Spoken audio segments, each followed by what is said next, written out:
why overthinking is destroying your life, and how Stoicism can set your mind free. Have you ever replayed the same conversation over and over again, wondering if you said the wrong thing? Have you ever stayed awake at night? Not because something bad happened, but because your mind refused to stop thinking. Now here's the unsettling truth. Overthinking doesn't solve problems. It creates new ones. The more you think, the less you act. The more you analyze, the more you doubt yourself. And before you realize it, days become months, months become years. All because your mind convinced you that thinking was the same as making progress. It isn't. Today, you'll discover why your brain traps you in endless loops of worry, and how Stoic philosophy offers one of the most powerful ways to escape. Stay until the end, because the final lesson may completely change the way you think forever. Introduction. Imagine standing at the edge of a beautiful lake. The water is perfectly still. You can clearly see the reflection of the mountains. Now, throw a small stone into the water. The reflection disappears. Throw another, and another. Soon, the surface becomes impossible to see through. Your mind works the same way. When it's calm, you think clearly. You make better decisions. You see reality as it is. But when it's constantly disturbed by worry, fear, regret, and imaginary scenarios, everything becomes distorted. The Stoics believed that peace doesn't come from controlling life. It comes from learning to control the mind that experiences life. Unfortunately, most people spend their lives doing the exact opposite. They try to control everything outside themselves, other people's opinions, the future, past mistakes, unexpected events, and when reality refuses to cooperate, their thoughts spiral out of control. That's the beginning of overthinking, not intelligence, not wisdom, but the illusion that if you think long enough, you'll eventually feel certain. The truth is, certainty rarely comes first. Action does. Part 1. Your mind wasn't built for the modern world. Thousands of years ago, your ancestors had real dangers to worry about. Wild animals, starvation, harsh weather, hostile tribes. Their brains evolved to constantly scan for threats. That ability kept them alive. But today, your brain still searches for danger. Only now, the dangers are different. What if I fail? What if they reject me? What if I make the wrong decision? What if something goes wrong tomorrow? Notice something interesting? Most of these threats don't even exist yet. They're possibilities, not realities. Yet your body reacts as if they're happening right now. Your heart beats faster. Your muscles tighten. Your breathing becomes shallow. Stress hormones flood your body. All because of thoughts, not facts. Psychologists call this anticipatory anxiety. The Stoics recognized it long before modern science gave it a name.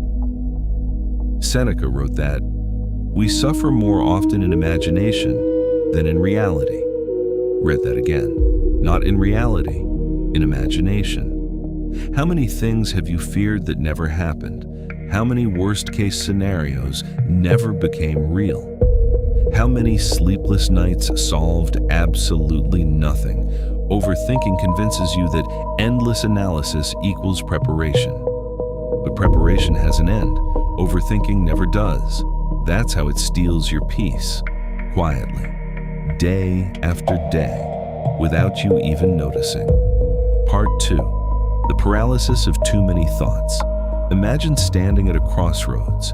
There are only two paths. Choosing is easy. Now imagine there are 100 paths. Each one promises something different.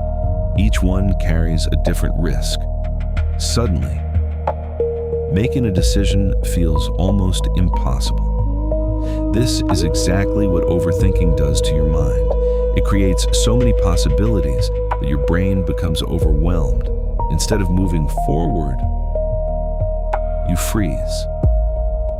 Psychologists call this analysis paralysis. The more options your mind creates, the harder it becomes to choose. You tell yourself, I just need a little more time to think, but tomorrow arrives, and you're still thinking. Next week, still thinking. Next month, still waiting for perfect certainty. Meanwhile, life continues moving without you. Opportunities don't wait forever. Relationships don't wait forever. Dreams don't wait forever. The Stoics understood something incredibly powerful. Action creates clarity, not the other way around. Think about learning to ride a bicycle. Could you master it by reading books alone? Of course not. At some point, you have to climb onto the bike. You'll wobble. You might fall. But every attempt teaches you something that thinking never could. Life works exactly the same way. Experience is a greater teacher than imagination. Marcus Aurelius constantly reminded himself not to waste time imagining what a good person should do. Instead, he urged himself to simply become one, because action transforms. Thought alone rarely does. Part 3. Your thoughts are not always telling the truth. Here's one of the biggest mistakes people make. They believe every thought that enters their mind. Imagine sitting beside a busy highway. Hundreds of cars pass every minute. Do you chase every single one? Of course not. You simply watch them pass. Thoughts should be treated the same way. Not every thought deserves your attention. Some thoughts are helpful, others are simply noise.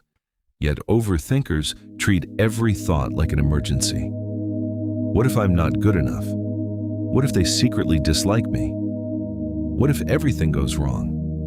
Notice the pattern. Almost every overthinking question begins with, what if? Rarely with what is. Stoicism teaches us to return to reality, not imagination. Reality asks, what is happening right now? Not tomorrow, not next year. Right now. Right now. Are you breathing? Yes. Are you safe? Most likely. Can you take one small step forward today? Almost certainly. And that's enough. The present moment is where your power lives. The future exists only in possibility. The past exists only in memory. But your choices, your actions, your character exist only now. Epictetus taught that we disturb ourselves not because of events, but because of our judgments about those events. A delayed reply becomes, they must hate me. One mistake becomes, I'm a failure. One rejection becomes, I'll never succeed. The event is small. The story your mind creates becomes enormous. That's the trap. Overthinking doesn't just magnify problems, it invents them. And once you begin believing those stories, you start living as though they were true. That's why the Stoics trained themselves to pause before accepting any thought. Not every voice in your head deserves to become your belief.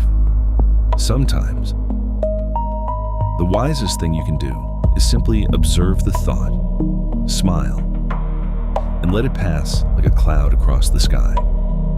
Part 4. The Stoic way to silence an overactive mind. Imagine you're holding a glass of water. It doesn't feel heavy, but keep holding it for an hour. Your arm begins to ache. Hold it all day. The pain becomes unbearable. The problem isn't the weight of the glass. It's how long you keep holding it. Your worries work exactly the same way. A difficult situation isn't always what exhausts you. It's carrying that situation in your mind for hours, days, or even years. The Stoics understood a simple truth. You don't have to carry every thought. You only have to deal with reality when it arrives. Marcus Aurelius reminded himself every morning that challenges would come. People would disappoint him. Plans would fail. unexpected problems would appear. But he also reminded himself of something even more important. He always had control over his response. Notice the difference. He prepared for reality, not imaginary disasters. Most overthinkers prepare for futures that never happen. They fight battles that don't exist. They lose sleep over conversations that never take place. They build entire worlds inside their minds, and then suffer inside those worlds. Stoicism gently pulls you back to the present. It asks one powerful question. Is this happening right now? If the answer is no, why are you suffering as though it is? This doesn't mean ignoring problems. It means refusing to suffer twice. Once in imagination and again in reality. Deal with problems when they arrive, not before. Part 5. A daily practice to stop overthinking. Breaking free from overthinking doesn't happen overnight. It's a daily practice, a way of training your mind, just as exercise trains your body. Here's a simple Stoic routine you can begin today. Step 1. Write the thought down. Don't keep it spinning in your head. Put it on paper. Once you see it written down, it often becomes much smaller than it felt. Step 2. Ask yourself 3 questions. Is this fact or fear? Can I control it? What is the next small action I can take today? Not next month, not next year. Today. Those 3 questions interrupt the endless cycle of overthinking because they move your attention from imagination to action. And action is the enemy of anxiety. Finally, end every evening with gratitude, not because life is perfect, but because gratitude reminds your brain to notice what is working, instead of constantly searching for what might go wrong. This small habit slowly rewires your attention from fear to awareness, from worry to peace. Conclusion. Overthinking promises certainty, but it delivers exhaustion. It convinces you that if you think just a little longer, you'll finally feel ready. Yet life has never belonged to the people who waited until they felt completely certain. It belongs to those who acted despite uncertainty. The Stoics didn't teach people to stop thinking. They taught them to stop becoming prisoners of their thoughts.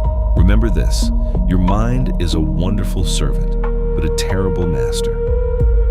The next time your thoughts begin racing, pause. Take one deep breath. Return to this moment.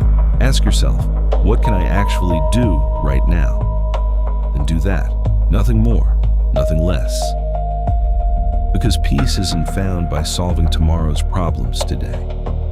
Peace is found by fully living the day that's already in your hands. If you're ready to stop letting your thoughts control your life, leave one word in the comments: present.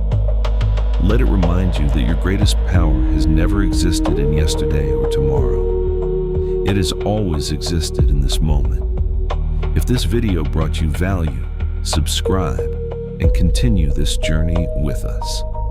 Together, we'll learn how to master the mind, strengthen our character, and live with the calm confidence that Stoicism has taught for more than 2,000 years.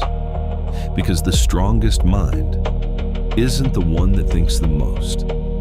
It's the one that knows when to stop thinking and start living.